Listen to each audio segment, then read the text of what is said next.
What's up?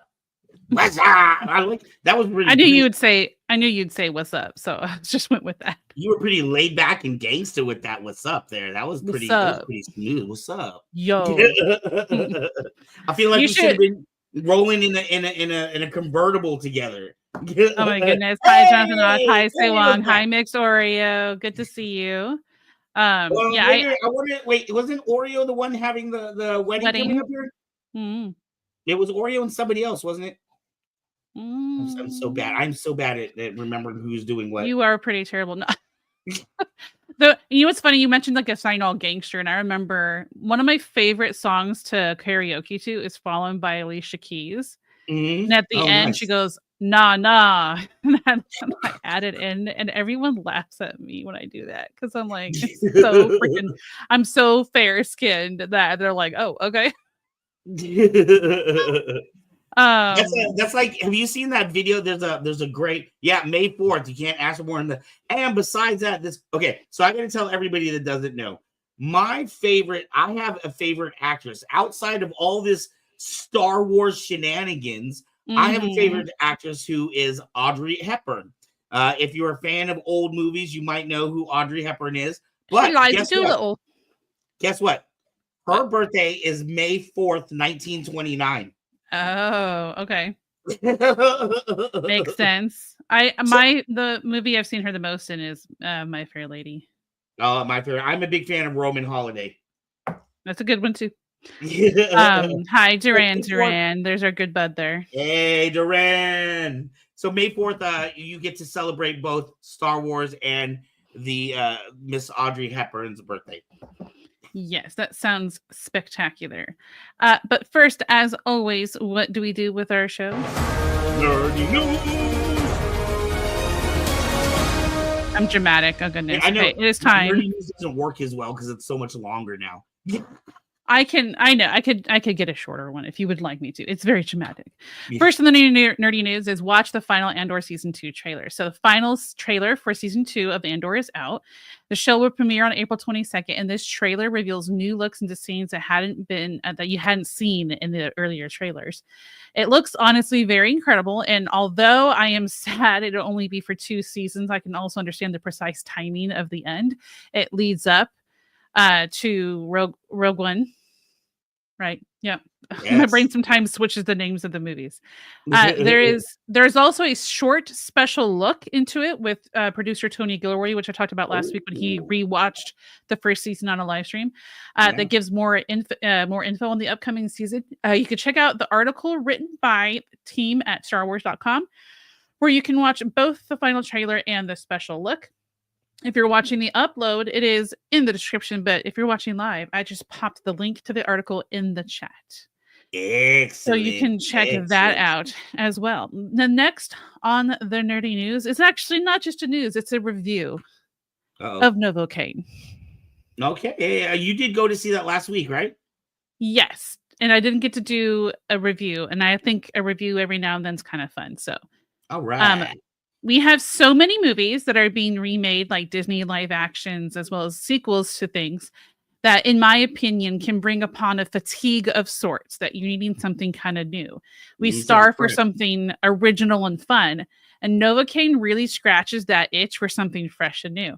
The writing and acting is entertaining and at times intense. A young man played by Jack Quaid, working at a bank with a condition that causes him to not feel pain, jumps into action when a woman that changed his life overnight gets kidnapped, and he uses his condition to his advantage. So you can check out the trailer to it if you think you might be interested in the description if you're watching the upload. But if you want to see the trailer, I put the final trailer into the chat. Woo-hoo. So you can check that out later yourself. It is going to be, it is a fun movie. Like I went and saw it and I was like, what a breath of fresh air. Was it worthwhile for you? Are you sad that you spent the money at the theater, or it was a good spend? It was good money well spent, or nice. Money well, or whatever the word is. Yeah. It is well spent. I'm not sad to have spent the money to go see it. There's not that many movies that are really like wish I hadn't gone to see in theaters. Like I think Hostel and Madagascar were the only ones I really wish I didn't go see. Well, maybe And I'm sorry to Francis Ford Coppola, but Megalopolis. Because if you haven't, don't see it. It's not a family-friendly movie, so don't take kids to see it. It is one of those movies that you watch and you finish and you go, "What did I just watch?" Like, I have no idea what happened. It was kind of in your face and confusing. And for Novocaine, Jack Quaid, if he looks familiar, he is from The Boys. Amazon. He's from The Boys, and he's also the son of Dennis Quaid, the actor. So he looks a lot like his dad in some ways. So that is your nerdy news for the day. Excellent. Nerdy news. I'm really excited about Andor. I think it's very interesting how Andor butts directly into Rogue One, which was the only movie that butts directly into another movie too. So the way that they've just kind of envisioned that whole little tiny span of time is absolutely amazing. And there's going to be having trouble saying the word "but." I have a problem with the English language sometimes. It's just who I am. But yeah, it's incredible how that storyline is. It's just a short period of time, but they go through so much, and it's I guess one of the more important times in the rebellion. So I'm excited for Andor season 2. I'm excited for all the great cameos that we have coming up. I love Diego Luna, who plays Andor. Like, I've really enjoyed his stuff since he was actually in a movie called Dirty Dancing: Havana Nights. It was kind of like a offshoot sequel that had nothing to do with the first Dirty Dancing, just had dancing in it. But it was really fun, and I was like really excited when he got the part of Andor, and I really liked. And then when the show came, I really enjoyed the show because it really had an intrigue, mystery, under the radar type of like the stories that weren't the main story of Star Wars. So and I really liked how some of those dive deep into there. All right. Next, guys, you have James Kaiser, who is our producer for Flow the Show, and this week he brought us a pretty fun flow. He's got a pretty neat style. His name is Obsidian Daddy. So if you'd like to check him out, you can find his link to this video and to his Facebook page, and there's below, but I will pop it into the chat. But for now, please enjoy Obsidian Daddy.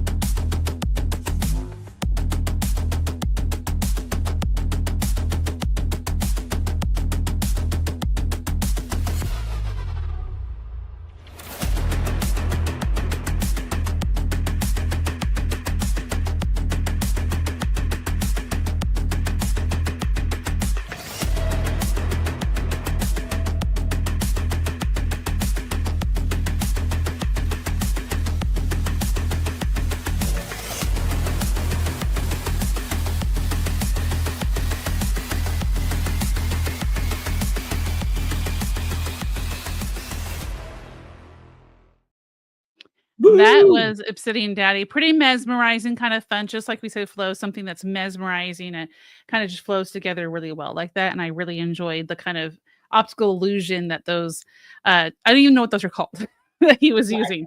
But it was pretty neat. So they're like circles, I think, but at any rate, yes, very, very cool. I absolutely love that.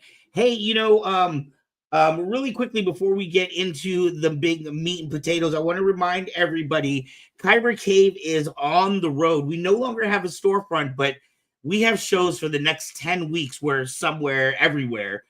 Next Saturday, if you want to catch us, we are going to be in Santa Cruz at the Surf City Con from 9 to 5 next Saturday. Next Sunday, we are going to be back here. I am really excited about our guest next Sunday. Of course, we get awesome guests here, but next Sunday, our guest is one of our own. It's our sweet old baby boy, Mr. Beard. He has come a long way. If you have watched some of our shows in the past, you know Fours, who is who's best known as a font maker.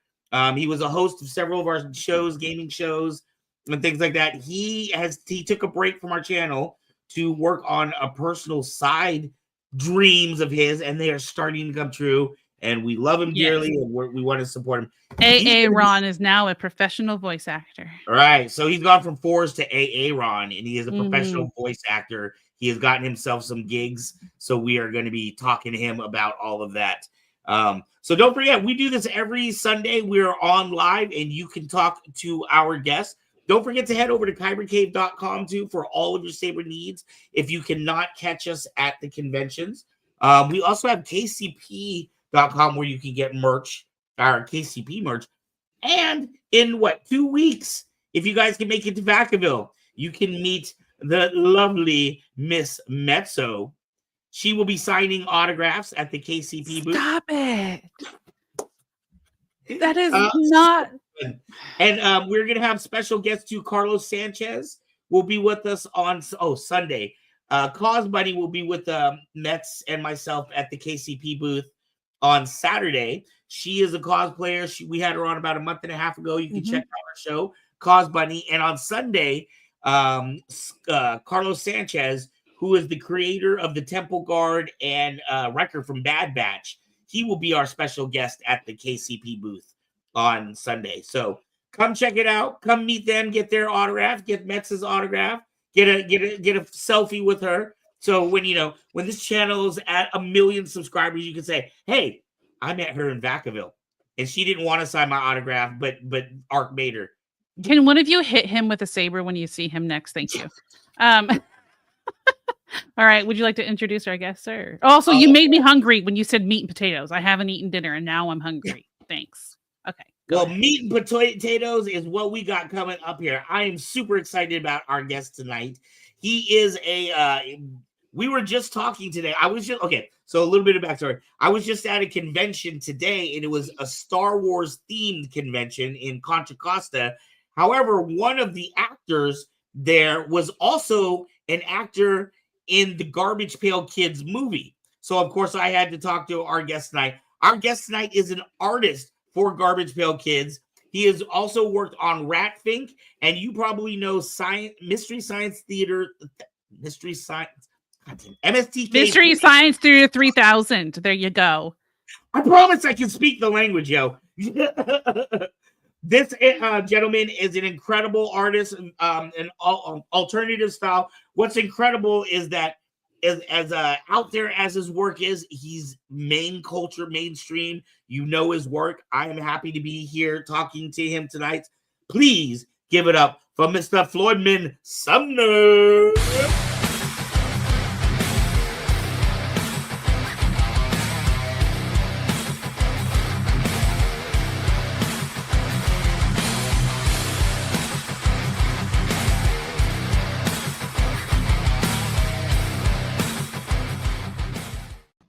Hey! Woo! Hello. Hey! The best way to pronounce it is MST3K, by the way. Oh, I know. I just wanted to show him that I knew how to say it, which I watch riff tracks. But yes, I worked on that set as well. So yes. That is absolutely fantastic. How do you get to, let's back up a little bit for people who don't know who you are. And obviously, we can see you are not Brad Pitt. I'm happy you put that there because I might have been confused. Okay. So who are you, Mr. Not Brad Pitt? I am not Brad Pitt, and I just told you the story about that involving Jim Strangle, but I don't need to repeat that. No, I don't unless people demand it. But who am I? I have no idea. That's for everybody to figure out, I guess. Leave the the better question is, who are we, I guess. But no, I am an artiste. I like to think so anyway. A lot of people agree with me. And yes, I currently do sketch cards for Tops / Fanatics because Fanatics bought Tops, but I've been working with them before Fanatics bought Tops. And I do sketch cards, which are the little inserts that you might find if you purchase a pack of cards like at Target and get this original piece of art. It might be mine. Wow. And yeah, and I also do my own comic, Swell Comics, that you kind of showed there, and I just happen to have a copy right here. Yes. And I it's like I know it's a family show, but yes, I am an art whore. So, so I'll do anything. when I see your artwork, I'm very much reminded. There was an artist that I loved back in the day. Really weird artist, Robert Williams. I love Robert Williams. Yeah, I mean, just that was inspired by him. So. You go around inspiration for Robert Williams. Oh yeah, all the underground artists are a big influence on what I do. Because when I started out, it's like, I could do many things, but which road do I go down? And I started out I want to be Neil Adams. I want to draw Batman. I want to draw comics, and Neil Adams was my god, and I was lucky to meet him while he was around. And Mike Grell was my other god of art, by the way. He's still around. I've met him too. But then as time, as the years caught up to me, and I got a little bit older there, I started getting different influences, and a heavy one was Mad Magazine, of course. Yeah. Jack Davis and Mort Drucker and all the greats there. And then once, like, I saw the whole custom culture art that, like, rock posters were doing, like Coop and Kozik and all those guys, and it's like, dude, I want to try that. And I started drawing that, and I'm like, I'm having fun drawing this. This is right. This is what I got to do, and I got to kind of incorporate everything else. But it kind of that's what I have the most fun doing. And right. And so hopefully it shows. Do you feel like that gives you the most room to, like, just kind of let your imagination fly and go wherever you want? Oh, heck yeah. That's what I love the most about that style. I don't even know. Is there a name for this style of art other than underground? It's kind of called custom culture art or underground art. I feel like it's something you can recognize easily when you see it, but it's hard to describe it. Right. It's very in your face, and like when I did the cover for Swell. Okay, so this is Crazy Earl, by the way. and funny story about Crazy Earl is this. I wanted to get Vans. You can get like your own custom Vans and get whatever you want printed on them. And I said, that'd be cool if I had Crazy Earl on a pair of Vans. So I sent it in. I submitted it for them to print it, and I get a thing back saying, "Oh, we can't print this. It's copywritten." And I'm like, "Yeah, by me. I drew it." They said, "Oh yeah, we saw it all over the internet." And I'm like, "Okay, who else has it?" I didn't find it anywhere on the internet. Right. So they said, "Oh, well, if it's yours, you have to fill out all these forms and everything." And I said, "You know what? I'll just paint my pair. It'll be cheaper." So I never got a pair of. Oh, we will make that happen. Just the heavy line work and everything, and just it's just in your face, and that's what I love doing, is getting in your face. Right. No, it's very in your face, and I like how a lot of times I feel like it's almost like with a lot of art, it's almost kind of subtle and you have to guess. But I feel like with a lot of times with this art, you know exactly what the artist was thinking about. Like everything is there on the canvas. Maybe even too much information sometimes. Right. Well, maybe they can tell me what I was thinking, because I have no idea. I just do it.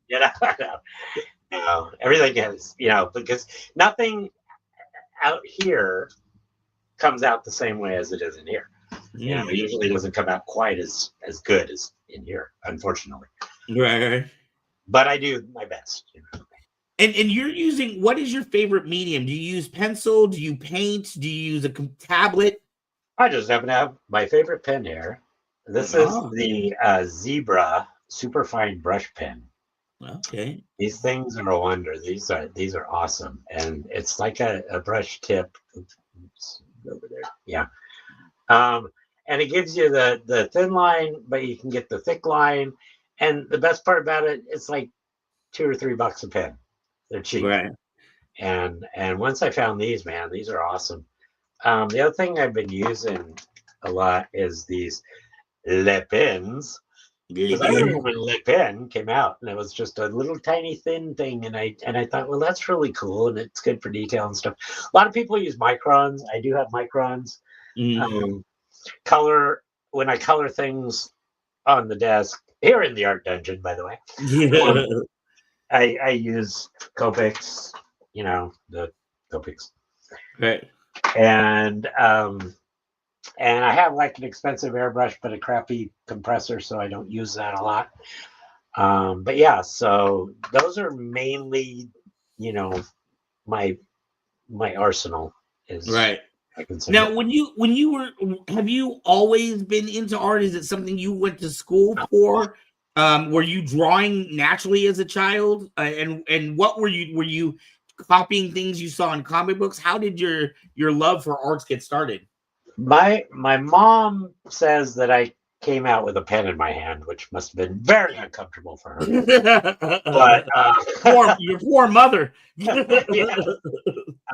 She is an artist, and so she was a painter, or is a painter. Well, she hasn't painted for a while. She's 95 years old. Oh wow. Yeah, and she was a big influence on me, and the thing that triggered it, and I've told this story before in podcasts, but there was a show, again, let's go back to the 70s, kids. A show called Make-A-Wish. And it was hosted by Tom Chapin, who was Harry Chapin's brother. And I still remember the song, if you want it, you can get it. But to get it, you gotta want it. Okay. Anyway, so it came on Sunday mornings on Channel 2 at 10:30 in the morning. And they had a cartoon on there. And it was called The Strange World of Mr. Mum. And it was just like a 2-minute cartoon or something. And I saw that, and it was so bizarre. All I remember is he went to this bowling alley, and then when the guy went to bowl, all the pins like raised up. Right. The ball, and that's all I remember. But that triggered it. And I'm like, I'm gonna make a Mr. Mum cartoon. I was like 5 years old at the time or so. And so I did all these little Mr. Mum cartoons for my mom, and stuff. Didn't look anything like the real one, but it was vibrant. And so that's kind of what triggered it. And then, a lot of the people, especially my age, they're like, oh yeah, Kirby and Marvel, and I bought superhero comics, and I never got superhero comics. I got comics when I was sick as a kid, but my mom would get me like Richie Rich and Casper and Adam 12, which is actually, I have the whole collection of Adam 12 now, and Gold 12 set. And I didn't discover superhero comics until July 4th, 1776, the bicentennial. We were on the way to the Hillsborough, my hometown, parade, 4th of July parade. And we stopped at a little grocery store called Smith's Groceries. And they had a spinner rack. And on it was a copy of Superman number 301, Superman fighting Solomon Grundy. And I saw that cover, and I'm like, whoa, hey, I've got some change. Because comics back then, kids, were only 30 cents. Actually, probably, yeah, I think they were 30 cents then. And so I bought that, and that just was like, man, I got to get comics like this, and so I started collecting comics and stuff, and that kind of inspired me to draw different things. And also, the fateful time 1 year later, dun dun dun dun, dun, dun, dun, dun, dun. Star Wars came out, yes, right. And I saw the commercial for Star Wars, heroes and villains. And when I had my sister take me to the theater, and when I first saw it, the theater was half empty. Wow. Nobody knew what it was. Wow. Because we saw it right away. And then the second time, man, lines around the theater. And the 12 times after that, lines around the theater. So that was really inspiring me. Then I'm like, I must draw Star Wars, and so I started drawing Star Wars and stuff. And so yeah, I've just always been drawing. That's what I'm here to do. That's what I have. that's my passion. Right.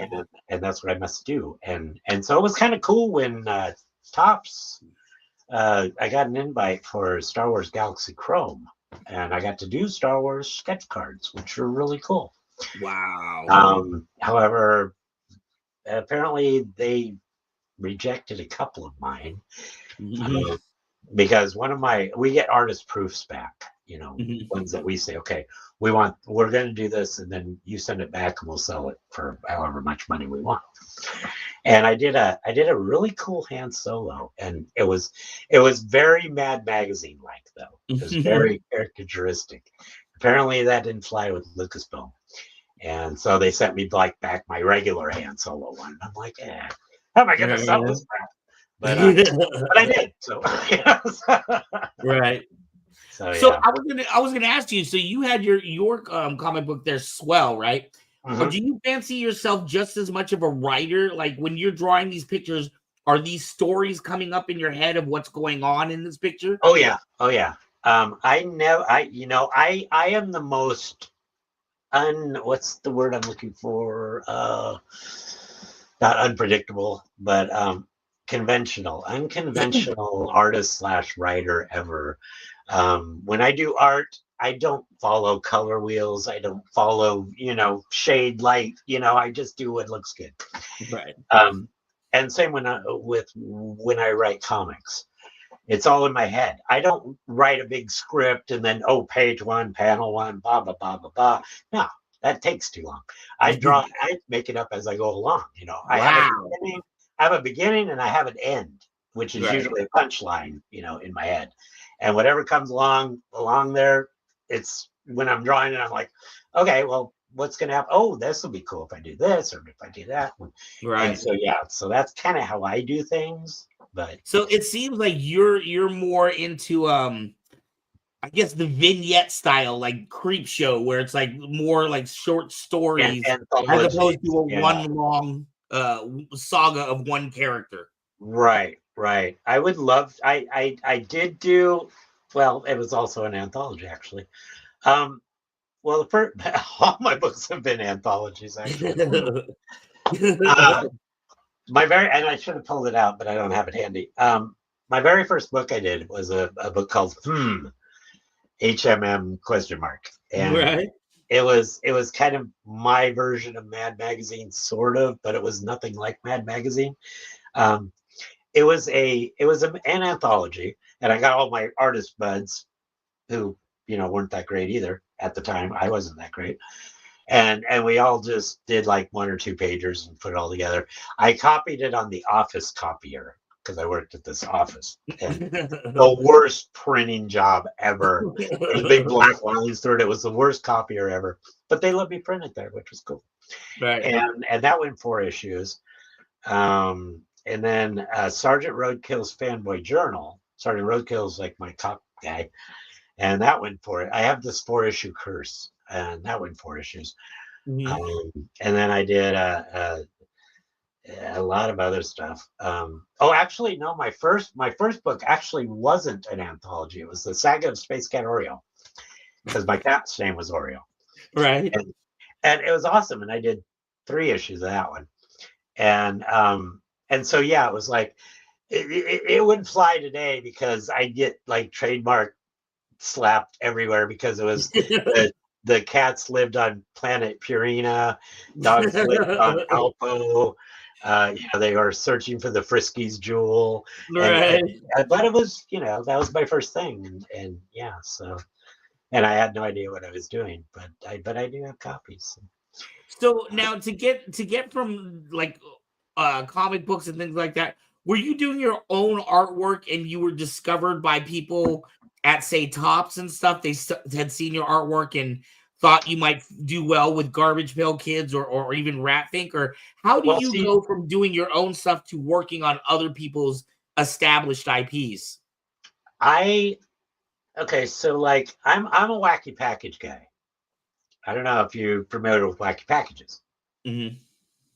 Good. I'm personally not. Yeah, I am not familiar with wacky packages, but there may be others in the audience that are. But go ahead. Wacky Packages came out originally in '67, and then again in '73 was when they started doing them. And they're these things, the product. These are actually original 1967 ones. Oh wow! But then they made stickers because the original ones were just punch outs. But yeah, Wacky Packages. This is what kind of helped make me what I am today. Because as a kid in '73, I went to the drugstore and saw this brightly colored box on the counter, and I'm like, "What is this?" And it was only a nickel, and you get 3 cards, and I had a quarter, so I would get 5 of them, and they were stickers, and they were twisted and crazy, and I'm like, I love these, and so now I have almost a whole set of the '70s ones, but but yeah, so then about I didn't discover sketch cards until probably about 2015, 2016. And I just wanted to get my art out there. And so what I thought is, how do I get my art out there? And so what I did was I would do what I called $6 sketch card Sunday on Facebook, where I would draw first person that comes into my mind. I would draw them, put it on Facebook, say, okay, who's got $6? Who wants it? And boom. And then and so more and more people were like, hey, this guy's like doing sketch cards for $6. More and more people saw it. And then I'd have people waiting on Sunday because I didn't tell them what time it'd be whenever I was done. Wow. They'd be like, oh, mine. So anyway, so one of the people that noticed was Dustin Graham. And Dustin Graham is an awesome artist. He was based in Santa Cruz. I'm not sure where he is now, but he was also working for Tops doing Garbage Pail Kids. And he's like, Floyd, you should post your stuff on the Garbage Pail Kids site, Facebook page. They'd love it. And I'm like, I'm not into Garbage Pail Kids. I'm a Wacky Package guy. But I did, and then everybody's like, dude, you need to be doing sketch cards for Tops, but nobody would give me a connection to Tops, Right. And I'm like, okay. So finally I figured out who the art director was, and I went to his personal site and I sent him samples. But I sent him like Wacky Packages because he was also the art director for Wacky Packages. That's what I wanted to do. So, me as a child collecting all these Wacky Packages, and then me as what some people consider an adult, in 2017, I get an invite to do the 50th anniversary of Wacky Packages. Wow. And I'm like, dream come true. My was coming in and thinking it was going to be came full circle. But doing Wacky Packages kind of it's a package deal. No pun intended. It comes with Garbage Pail Kids invites. So then I would get an invite to Garbage Pail Kids. And I'm like, well, when Garbage Pail Kids came out in like 83 or 84, I was getting out of high school and chasing girls and not having. But so I said, yeah, I could do that. How does Floydman get into Garbage Pail Kids? I'm telling you now. And what's your favorite? And what's my favorite is Dead Ted. I remember Dead Ted. And that's obvious because I let me see. I just happened to have a new Dead Ted print that I just printed up. Ooh. That's the brand new Dead Ted print. Oh wow, that's epic. Yeah. It goes along with the other new Dead Ted print, which I had the blast doing. This is my Spook Show Dead Ted print. So wow. I based it on the old spook shows I used to have in the 60s. So yeah. So like I said, they remind me of Creep Show. That's what I was thinking. Yeah, and it's got Beastie Boy, and it's got Beth Death, and I had a lot of fun with this one. But yeah, so anyway, so I wasn't into Garbage Pail Kids, but I said, okay, I'll give it a shot. And yeah, I enjoy drawing them. And the collectors, let me tell you, the collectors are awesome. You guys, man, thumbs up to you, because I'm still doing it. So, So yeah, and they like my stuff, so that's cool. That is amazing. Do you now, like, for something like Dead Ted? Dead Ted's obviously an older character, but like for newer ones, do you get to dream up names, or do they give you a name and you got to come up with artwork for it? Sadly, no. We basically, it's a funny business, literally. Sketch card artists, what we do is we are only allowed to draw the existing Garbage Pail Kids, and we have a list of ones that we can't draw. And so we're basically getting paid to copy.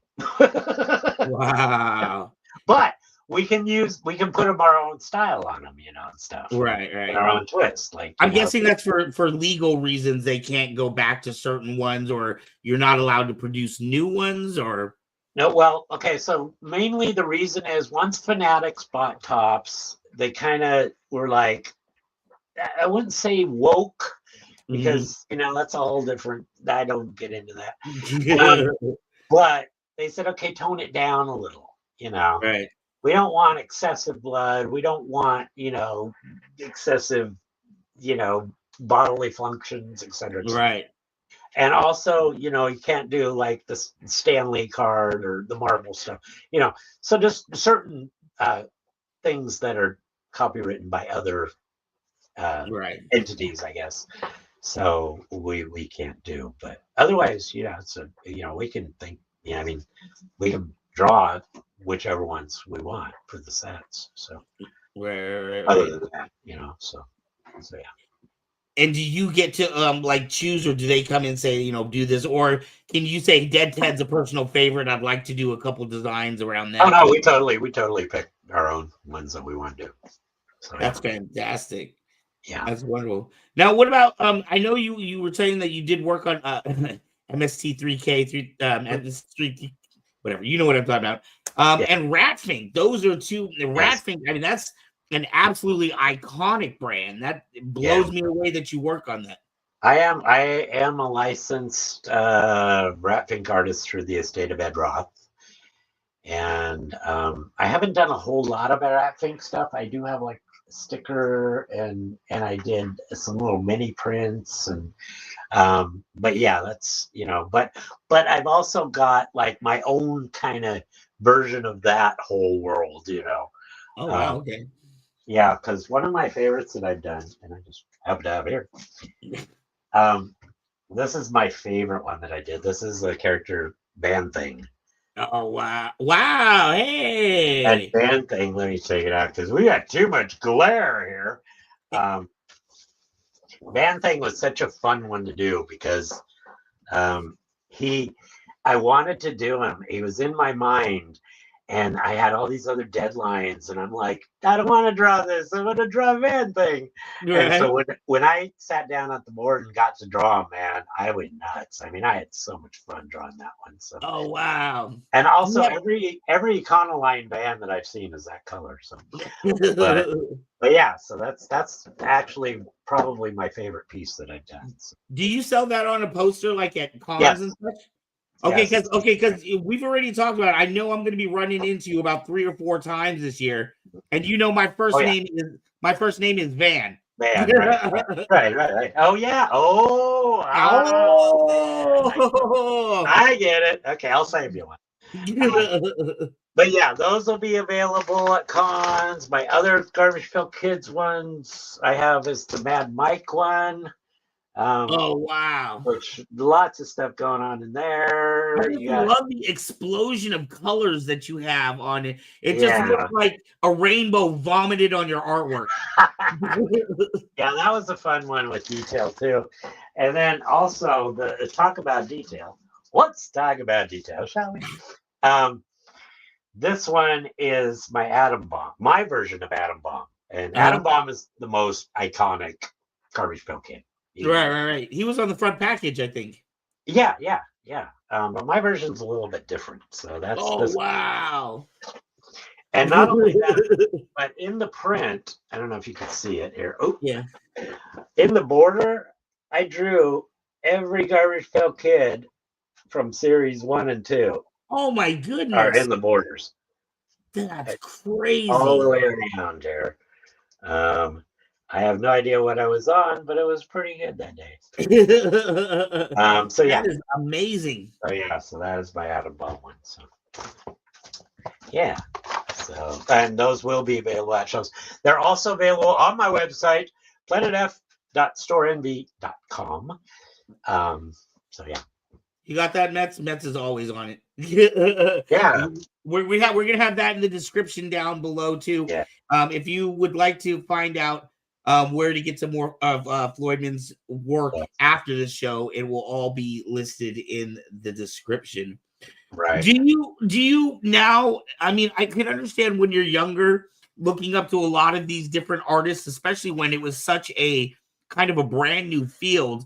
But now you're kind of like one of the veterans in the market. Do you still look to other artists for inspiration, or is it more about finding your own internal vibe? No, artists. Every artist inspires me. Because the thing about art, I tell people, art is what you make of it. Okay. And it may not be one person's cup of tea, but another person might feel really deeply about it, Right. So even like, the abstract and the banana and the, the square, it's like being an artist, you understand it a lot different than somebody who's just like, it's just a banana taped to a canvas. Right. Because I understand the artist thinking, going, I feel this, but I don't know how to really portray it. So I'll do it with a banana and a piece of duct tape. Because it's got to come from the heart. It's not just like some guy going, I'm going to put a banana on a canvas, see what happens. I don't think that's what happened. But yeah, there's a lot of current artists, and even artists that have been around forever, that really still inspire me. One of the main, because I get influences from all sides, and that's what people should do when they're making art. They shouldn't just like, I want to draw like Rob Liefeld. But just draw a lot of bags. Yeah, a lot of bags, no feet. A lot of pouches and bad feet. Yep. No, you got to look at other avenues, not just comics. Because I've got inspiration from like Albrecht Dürer, who was like awesome artist, woodcutter back in the 1870s or whatever, 1400s, I think maybe. And just stuff like that, and you pick up things from here and there, and then you just throw it in a box and shake it up, and then you're kind of like, okay, I kind of know what to do with this, but let me add my own. So that's kind of how you come up with your own style, I think. So you just got me. I just got to thinking. Do you think this type of artwork is very I don't want to say graphic, but just very visual? Did it exist 300-400 years ago? But those artists weren't, that wasn't the Da Vinci's and all the ones that we know now. But were people still looking at the world in these very weird ways back then? Do you think? Oh yeah. I've seen some art from like the Middle Ages and stuff. I can't name the artist, but and I'm like, man, that guy would be a great comic book artist. I've seen stuff like that. Right. So I'm sure they were still like, I want to do this, not this. I don't want to be like Rembrandt. No. So it's all, it's kind of the rebellious nature of the artist, I think, has always been there. So yeah. And do you still feel like you are rebellious now, or do you think because it's more mainstream? I mean, okay, back when Fink first came out and Garbage Pail Kids, these were like there was the shock value to it, right? Nowadays, because they are more mainstream, you've lost a lot of that shock value. Do you find it hard to still pull inspiration, or is it just as fun to you still? Oh, it's just as fun. Yeah, definitely. Because I'm doing something that a lot of people aren't doing, especially in the world of pop culture nowadays. Everybody wants to do a comic, right? But everybody wants to do, your generic superhero, secret government team that was put together, and no, I do, I do swell, and swell is totally different. I don't know. Right. But yeah, and because like mine is like, and I even did like fake ads on the back. Make money, get stoned. Yeah. I wrote all that too, and you get like great prizes like loose women and edibles and all sorts. Right. It reminds me of a very 70s comic book. That's the idea, and that's why on the inside, everybody wants gloss and ooh, shiny and stuff. I did mine like an old dirty comic. Oh wow! Yellow pages are yellowed, and yeah, it's just it's a lot of fun actually. Oh my goodness! The only thing that's not yellowed in this book, there's one thing in here that is white, and that is just happens to be. I like to show this up at cons too. Where is it? Oh, of course, it's Eric Estrada's teeth. Yay! Only one thing in the book. What comic book would be complete without Eric Estrada with glowing white teeth? Yeah. But it's a lot of fun, and then my other characters were Monsters of Rock, which is kind of like my updated version of Groovy Ghoulies. Have you ever run into Eric Estrada at a con? No. And I'm so mad because Chad Shears, also a Garbage Pail Kids artist, he got to set up at a table right next to Eric Estrada. Oh, man. Because I would definitely give him one of these. Right. But, yeah. But no, this is my first full color comic. Everything else that I've done has been black and white, and I'm so proud of it. It's my baby. Beautiful.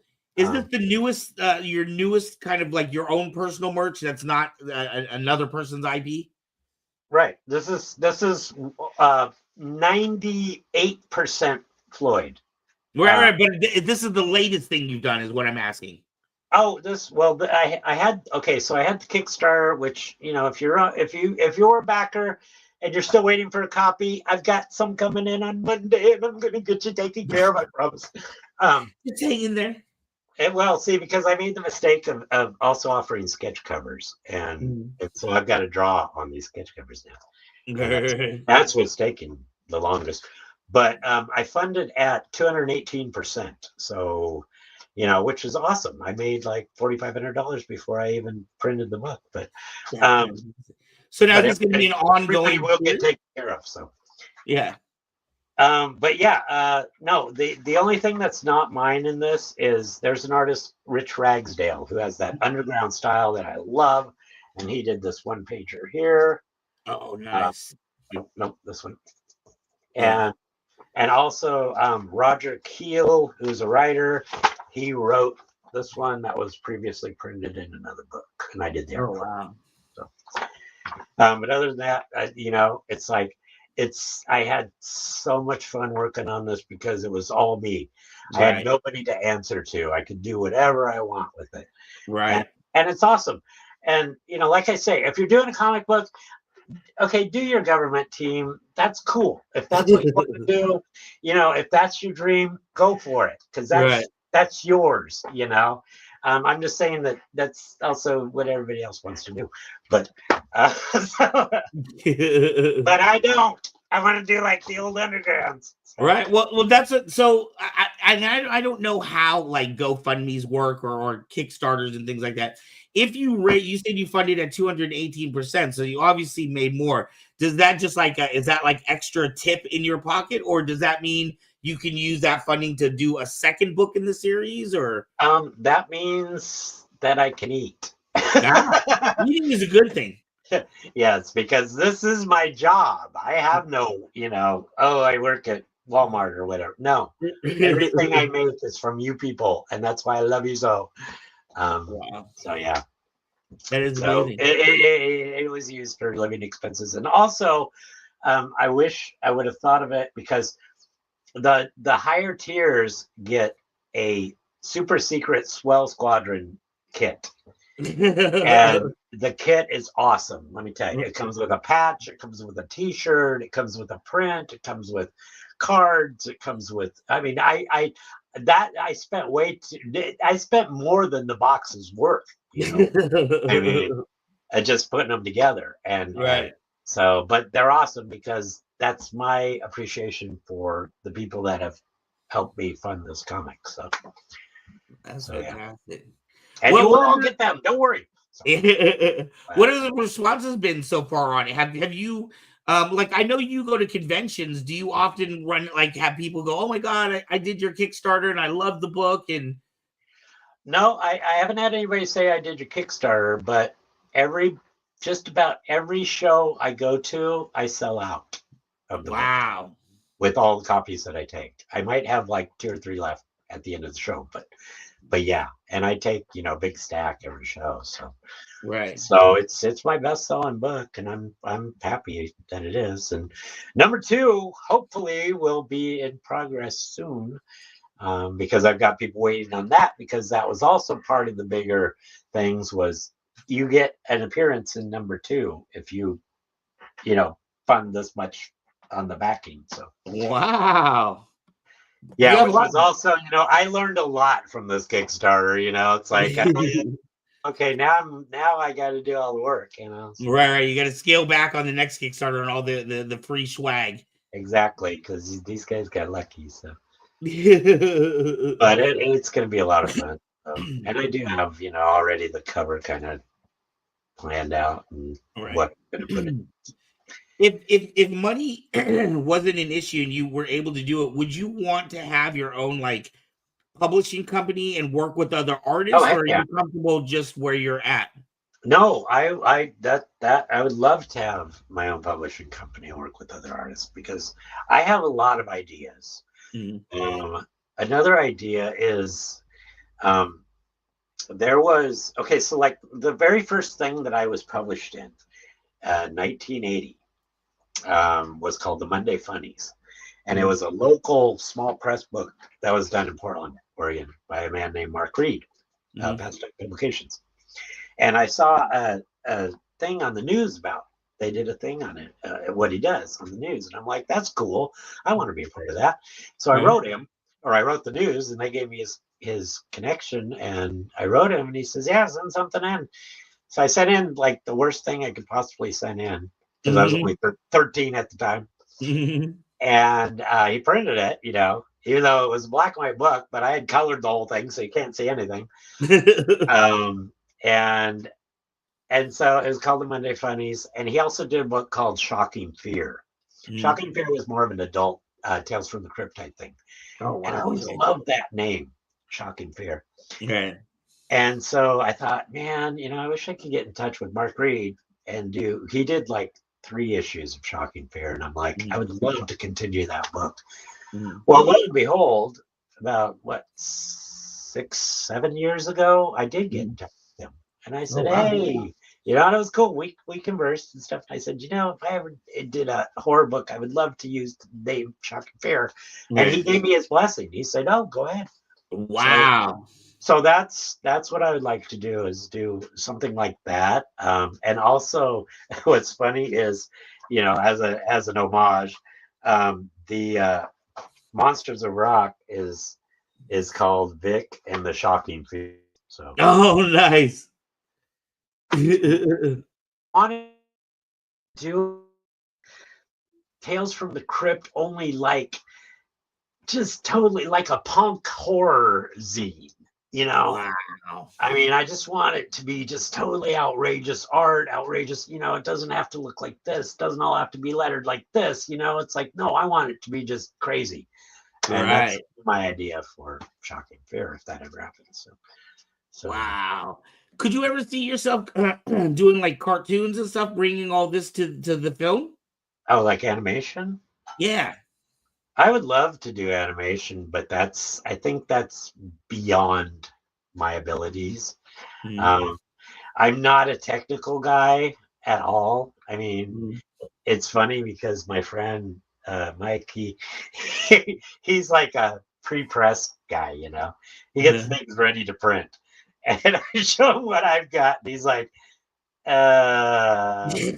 how did you do that? like this, and he's like, he just shakes his head. You're all over the place, man. Yeah, but it works for me, So right, I don't do vector graphics. That's my kryptonite. I don't do, but it doesn't matter. It still looks good. So right. No, it's absolutely beautiful.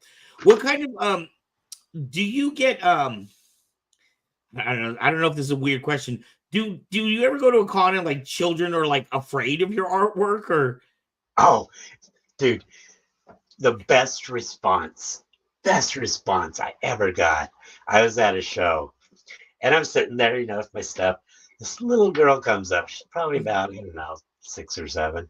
Yeah. She comes up, she looks at my table, she puts her hands on her hips and she says, I don't want any of this stuff. I'm like, yes.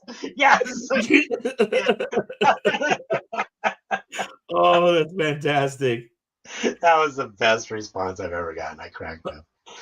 Yeah. But I know because the thing is, kids today are now they're so desensitized. I think and my stuff actually is even cooler to them. It's not going to scare them. It's going to be they're going to be like, yeah, this is awesome. Hey. Right. But yeah, and so that's what's it's the whole. I don't do anything like X-rated. Yeah. I don't do like sex scenes or draw a giant penis or anything like that. But it is gratuitously violent. But it's cartoon violence. It's like Looney Tunes. There's stuff the brain coming out of the guy or eyeballs or whatever. I can't help it. That's what happens. So. Right. Do you have like some of your work like on prints as well? Like I don't know, like something I could put in. Huh? What was that? I just showed you a bunch of prints, man. Oh well, I'm thinking of like a big like something huge in your living room. Not prints, but like almost like a painting kind of a thing. I don't even know how to describe it. I think I know. I think I know what you're trying to say. I do have a giant poster. I guess what I'm thinking about. I'm thinking about artists like Banksy and stuff like that who do, they're not necessarily poster, but they're more like considered a different style. I don't know how you consider that different, but in my living room, or actually, I moved it to my bedroom. Is my Resto Rom frame? Yeah, it's a Resto Rom frame. It's only 16 by 20 though. I have huge paintings that I've done. Big paintings. Where they're all like rock stars and like Jimi Hendrix and all that. But those are all oil paintings, which I haven't done forever, but I love oil. But yeah, no, nothing like ginormous, I guess. What about like other mediums? Have you ever tried wood or like clay, or are you pretty much? Yeah, I would like to do more sculpting. I haven't really concentrated on that, but I think it'd be cool. Wood, yeah. Well, skateboard. Yeah, nice. Yeah, I did a really cool skateboard for Restorama, which was the car show here in town, and I got like first prize in the skateboard contest. And that was the one that was inspired by Robert Williams. Oh wow! Because I had just watched the documentary on Robert Williams. I forget the name of it. It's really cool though, and I was inspired, and I did this kind of Robert Williams-esque skateboard. Right. Just had all sorts of stuff going on it. That was really cool. I'll have to check out that documentary. All right, so we're here at the end of our time, but I want to ask you, like, what do you have coming up for the next year or the next couple of years? Are there projects that you're excited to start working on, other than maybe Swell too? Conventions, if you want to let people know where they can meet you this year. Yes. Convention season starts next Saturday and Sunday. Sunday here in Salem, Oregon, at the grounds is the Midday Comic Card Expo. With a lot of other great guests. Yes. And so that's what I'm looking forward to. After that, I will be at, actually, because you didn't mention one thing that I don't know if you, I've done the last 4 album covers for Green Jelly. Oh, wow. And Nice. Little pig, let me in that band. Not by the hair of my. Oh my God, that's so cool. And I'll be with the band in Klamath Falls, April 18th, and we've got a record signing at Retro Records. Whoa. There's another name to it. I'm sorry, Jimmy, I can't think of the name right now. But yeah, and so I'm looking forward to that, and then I'll be at the show too. And I'll have exclusive prints there, Green Jelly. Right. Ooh. And so I like Night Vision's comment. They will always be green jello to me. Yeah. For those that know. Exactly. Oh yeah. Yeah. And so I also just designed the backs to their action figure line. That's coming out. Wow. And so that'll be cool. And let's see, Gem State is in next month at Boise. Also next month is the Beaver State Comic Con here. Yes, and we're going to be at that one. Yes, and the Beaver's going to be there. Jerry Mathers. That's so awesome. Oh, wow. Yeah, Beaver State. Nice. And I will have exclusive prints there. And Gem State, I'll have an exclusive sticker and possibly exclusive prints. Yes, Silver Age, where you guys will be in Reno in July. Meadowlark, I'll see you there too. That's right. Likely. You're gonna feel like we're stalking you at this point. Exactly. I'm quite afraid. And those are the big ones that I've got. Is just all of Dave's shows. But there's little ones that'll pop up. You know, I'm hoping to get in at the Rose City Roundup, which is the car show up in Portland, which is always a good time. And also the Halloween Swamp Meet, which is also in Portland at Oaks Park. That's on Labor Day. And then any other show that will have me. I'd like to be a guest. I'd like to expand my horizons. Now you know me, so get in touch with me and bring me to your show. So that's right. And you'll have the contact information down there. We have a guest that's watching, Eric. I feel like Amanda needs to hook up with Floydman and do. His wife makes clothing, but she does like very punk style clothing. Yeah. I feel like you would be a good matchup with his wife on designs. Oh, definitely. Yes, that'd be awesome. Because I have done shirts before. You know, actually, I had a Van Thing shirt too. Ooh. So if you want one, I can custom order some for you, man. So, oh yeah. Oh yeah. Oh yeah. Well, I know I'm definitely going to be meeting you several times this summer. I'm going to be getting the Van Things poster for sure, and probably a shirt along with that. Eric says he needs an eerie Eric Garbage Pail Kid. Oh yeah. Okay. So well, some of the shows I do custom Garbage Pail Kids. I draw people as Garbage Pail Kids. So. Oh wow! Yeah. How cool would that be? Well, you guys, you definitely have to get out there this summer. Come meet Floydman. He's got several locations. Like I said, our fantastic director always puts the contact information in the description. So make sure to go check out Floydman's work online and come check him out live. Yes, and buy stuff from my store, planetf.storeenvy.com. Excellent. And I'll have great stickers. Oh, my new sticker. Look, it's Roybot.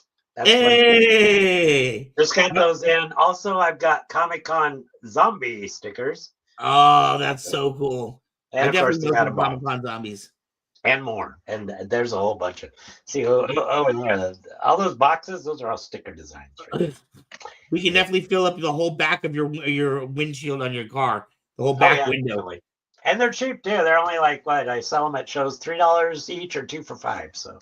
Wow. And they're all packaged up by myself, hand packaged. Woo-hoo. Yes. I'm OCD about packaging. So. The link is here in the comments. If you guys want to go check out his website, please do so. Mr. Floydman, it has been I should put the planetfstudios.com. That's my hopelessly outdated one, though. Oh, that was planetf.storeenvy.com, because that's where I sell merchandise, and that's got all my Store Envy. You can go to planetfstudios.com. You can message me there. I'll get it. And I can see Met's working feverishly in the background. Yeah. Here we go. Here we go. There we go. That is the more updated and cool stuff. Thank you, Metzo. All right. Mr. Floydman, I am really excited. I look forward to meeting you this summer. Yes. And I'm going to feel like we're touring on the road together. We're like four mates. Who's the opening act, you or me? It's going to be me. You're the main act. Oh. Excellent. Thank you so much. And Gooseman says inspiring. Look forward to showing support. Excellent. Yes, thank you. Thank you to all my fans and everybody. And yes, I am open for commissions. I do commissions. If you got crazy ideas, I'm your guy. So excellent. All right, we are going to see you on the road. Have a beautiful evening, and we shall see you next month. All right, sounds good. All right, take it easy, Floydman. All right, bye, guys. Mezzo.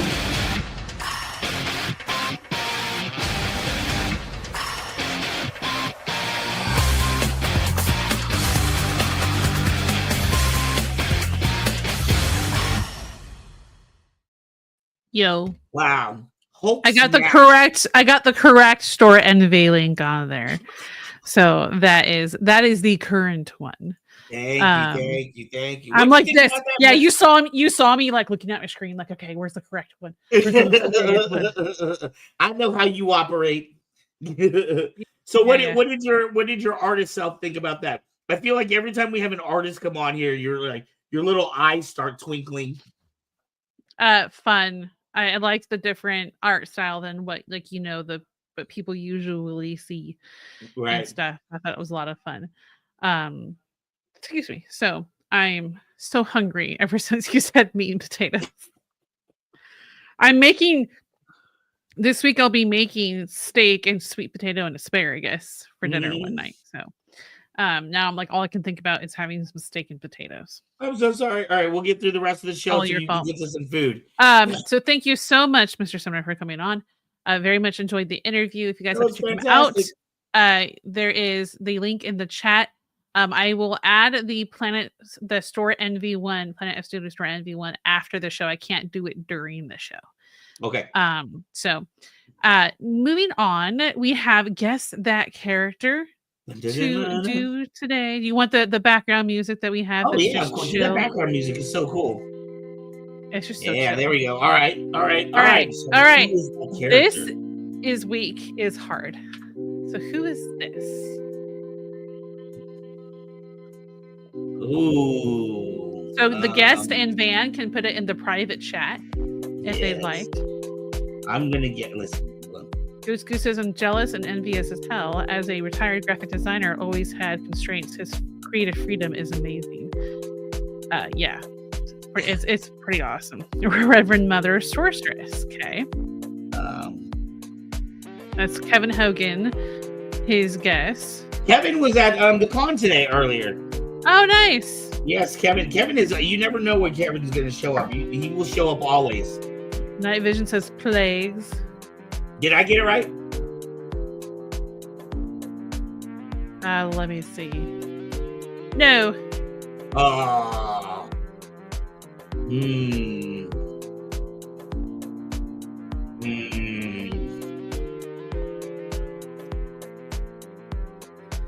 Hold on. I got Anybody one more. Else? Okay, Van has one more guess. I made it hard this week. These are kind of like obscure characters you don't really see very often. Night Vision said he didn't spell it correctly. It's okay. All right. No. This is. That's a good one. Oh. I don't know how to say his name. Ty Medon. Certainly has the look of a Star Wars villain, but his imposing stature, pitch black eyes, and pointed teeth, but appearances can be deceiving. In reality, with Tapau's port administrator from Revenge of the Sith, so it was still from that movie, is said to have a respectful demeanor and rebel tendencies, which drove him to subtly Inform Obi-Wan Kenobi about General Grievous's hiding spot. Yes. What con did you go to, Raph asked. Yes. Oh, I put. Yeah, you were reading, so I put it. We were so next to Eric guess. got that right, by the way. Did you, Eric? I didn't see. Oh, there it is. Yes, you did, Eric. I didn't see it. I'm so sorry. I was looking for like specific names. I will watch closer for this next one. Who do you think this is? Is that a broccoli? Don't talk about food, Van. Oh, I'm sorry. I'm so sorry. How dare you? I'm so sorry. Oh my goodness. Okay. Great. Now you got Kevin bringing it up. Broccoli Man. I love broccoli. I have no clue on this one. Ooh, no clue, eh? Yeah. Night Avenger says Picasso. Picasso. Yeah, Ralph, we did not see you out there. It was a good show. It was there was 5 different Star Wars people. Andrew Nelson was there. Afro Amidala. Or except Zondi from The Last of Us. It wouldn't be from something that isn't Star Wars, Kevin. Oh, yeah. This character is Sabe. So Keira Knightley appears as the servant in several scenes throughout the film and masquerades as Her Royal Highness during a negotiation with the Gungan leader, Boss Nass. Although Knightley did not return for any of the prequels, her character actually has lived on, including a comic book story set between the events of Empire Strikes Back and Return of the Jedi. She crosses paths with Darth Vader, who is taken aback by her strong resemblance to his lost love. Ultimately, he uncovers her true identity, and they form a brief, uneasy alliance driven by their mutual need for more information regarding the circumstances of Padme's death. Yeah, Keira Knightley barely remembers being in that movie. She was so incredibly young. Wasn't she like 16 maybe? Well, yeah. Well, Natalie Portman was young too. Yeah, they were both quite young, and they looked so much alike. I remember like, what, they're not the same person? Like, because I was like, what, 15 when it came out? Something like that. And I was just like, what? But yeah, anyway, so that is your guess of that character for this week. Thank you. That was a good one. Yeah, my hard ones. Yeah, it was not broccoli, man. Sorry to disappoint you, Kevin. So before we get ready to go, I do want to remind everybody we've got Ron on next week. He is going to tell us about the voice acting work that he is doing, what projects he is on, and where you can find him. We have guest piling after that. We have a cosplayer the week after that, and I'm working on the guests for weeks after that. But I met some really great bam, people bam, today. bam, bam, bam. That's right. That's just how it's going. That is how it's going.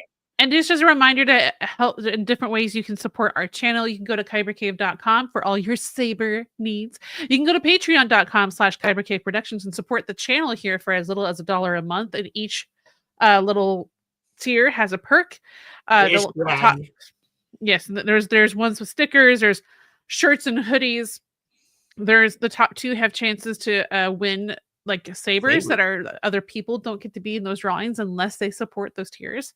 So that's also a lot of fun. We're also a partnered YouTube channel. You could actually give tips like during the show. You can do this. It's called a YouTube super chat where you give money and it highlights your chat message on top of that. So that's another way you can help support our channel. And we thank you all for just tuning in and hanging out with us. Like honestly, when we went to Blender, Weekend Blender, one of my favorite moments was meeting Duran Duran. Like that was probably the top of like the weekend for me. I was just gonna say, I was so excited. If you watch this show and you live anywhere near the Vacaville area, we would be more than ecstatic to meet you. It's so much fun to meet people that actually watch the show, because sometimes you feel like you're talking into a void and you're like, oh wow, there are real people on the other end. It was so cool because like you and I are just sitting there chilling, saying hi to people if they come over or whatever, and this person comes up and we got Raph next to us doing this, and then you're like, Van has this whole spiel he does where he's like, hey, we're a YouTube channel partnered and we're going to do these podcasts with all these nerdy people, blah blah blah blah blah, and then the guy just goes, I love your show. And we're like, oh, he's like, he watches it. And then he goes, I'm Duran Duran. We're like, oh my God. Yeah, we totally. I wish we would have been like videoing us when we heard it because like both I of didn't us. even like. Yeah, I was like, it was closer to the end of the day, and I was exhausted. I think, and it was just hilarious because I think we fangirled more than like a fangirl. We were fanboying more on Duran than Duran was fanning on us. Yeah, so we went and we had him come around and take pictures with us and stuff. We were very, very excited about that. So that was a lot of fun. Thank you everyone for tuning in this week. Thank you, Mr. Sumner, for being a guest on our show. Really appreciate you coming on and sharing so much of your art and what you've got coming up. And then tune in next week. That's right. And we'll have some fun. All right, guys. Have a lovely week. We'll catch you later. Bye. This is my Lego Star Wars Battle of Geonosis mock. It's 15 feet long. There's over 250,000 Lego pieces. It's taken 2 years to build. Based off Star Wars The Clone Wars, episodes Landing at Point Rain and Weapons Factory from Season 2. There's a full interior, like the generator room with Barriss and Ahsoka. Little Easter egg of Delta Squad there. A full motorized droid factory with multiple layers of conveyor belts.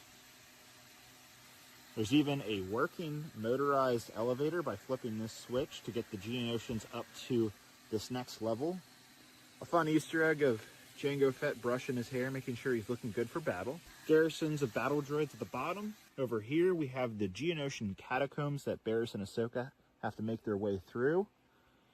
And there's also the entrance as well that they have to cut out from the trench. And then we have the Geonosian Queen with Luminara being held hostage. Over here we have Ki-Adi-Mundi with his flame troopers. Finally, we have a theater room to actually watch the Clone Wars episodes that this is based off of, with some great seating. And then of course we have the full-scale invasion battle with multiple gunships, dropships, and the UCS Venator. What an incredible endeavor, and I'm super happy with the final results. I've finished building the Munificent class star frigate in Minecraft at 1:1 scale. To complete this project, I measured out the auxiliary thrusters, positioned 4 of them attached to the ventral hull, and added the final details to the hull itself. For the interior, I used lots of references from the Clone Wars show, adding corridors, lifts, and a couple small hangars. Then I designed a brig, interrogation rooms, a droid brain, a meeting room, and so much more that I can't fit into just one video. I also detailed the ship with aerials along the spine before weathering all of the markings and retouching the bow. If you want to get lost exploring all of these interior spaces, you can find the download on my Patreon. Thank you.